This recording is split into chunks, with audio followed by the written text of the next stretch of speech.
Under conventional medical treatment, whether it be for autoimmune disease or even conditions like high blood pressure or diabetes, you're told that you have to take drugs.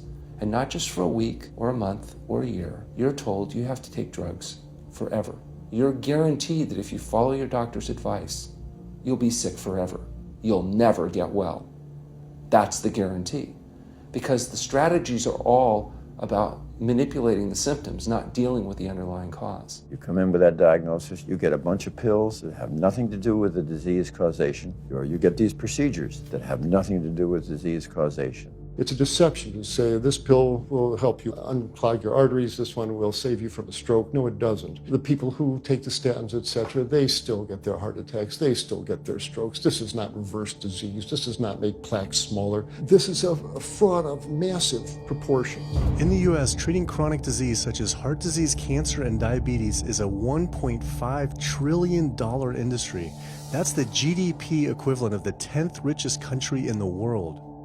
I went back and dug deeper into the health organization's funding, and there it was again. These organizations were accepting millions of dollars from pharmaceutical companies that are making billions of dollars from the very same diseases these health groups are supposedly trying to end. It seemed like a major conflict of interest, unless ending these diseases isn't really the goal.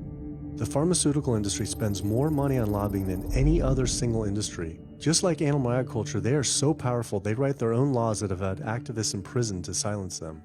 Government's in bed with anyone that gives them the most money, which is the pharmaceutical industry, which is the animal ag industries. Like, they are pumping the government full of money and resources, and in return the government's giving them what they want: subsidies, imprisoning activists that go against them. And I think it's quite telling that these industries are working so hard and spending so much money to criminalize people for simply taking a picture, for simply recording what's going on inside of these facilities and making it known to the public. They're behind walls, they're underground, they're in these secret facilities that no one knows about. But if they did, they would be shocked and outraged. And I think people would not want to think that their pharmaceuticals, that their food are coming from these places. And that's why I think the ag laws are what they are, is because they are trying to silence people into not speaking out and not showing the truth.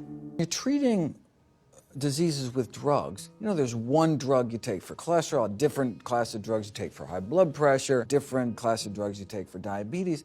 But with diet, a plant-based diet affects all these diseases. One diet to kind of rule them all. You don't have to take the drugs the rest of your life and be sick forever.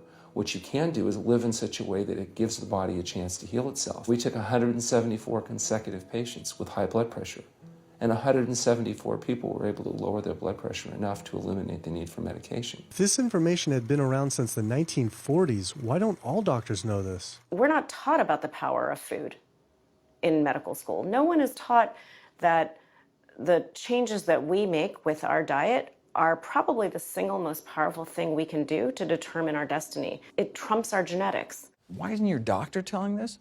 Odds are your doctor never learned any of this. In fact, there was even a bill introduced just mandating physicians get 7 hours nutrition training every couple of years, just kind of stay on top of it.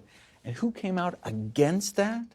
The California Medical Association. Even the family physicians, the surgeons, all the mainstream medical groups came out opposed. It's 7 hours, that's a lot, even if it's over 1 4-year period. So they're not just kind of neutral, but they're actually actively opposing nutrition education. Ironically, when patients come to doctors with questions, they assume that the doctor knows something about nutrition, and so it's kind of a double whammy that doctors haven't been taught much about nutrition. Why don't we hear about this from dietitians when nutrition is their entire specialty? Turns out the American Nutrition and Dietetics Association puts out nutrition fact sheets written by the industries themselves. The industries pay $20,000 per fact sheet and explicitly take part in writing them. So you can learn about eggs from the egg industry, and you can learn about lamb from the lamb industry. This would be like learning about the benefits of smoking from the tobacco industry.